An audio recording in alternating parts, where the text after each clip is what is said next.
Barkada nga ba ang may kasalanan? Teka muna, hindi problema ang barkada, hindi yan ang ugat.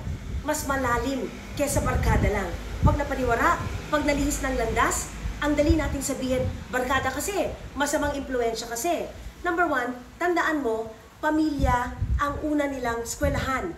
Nahuhubog ang values, ano tama, ano mali, sa bahay. So kung maayos, malinaw ang values, tama ang pagdidisiplina, hindi ito basta-basta natitibag ng barkada.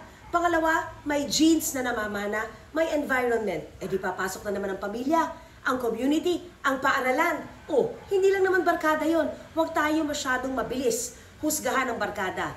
Dahil ang kahuli-hulihan, lalo na pag medyo teenager na, patanda na ang anak natin, sila rin naman talaga ang nagdidesisyon. Tanungin mo na lang sarili mo, ano ang dapat kong gawin? Baka naman hindi pa huli ang lahat. Buksan mo ang komunikasyon. Anak, ano ba nangyari pag medyo nalihis nga ng landas?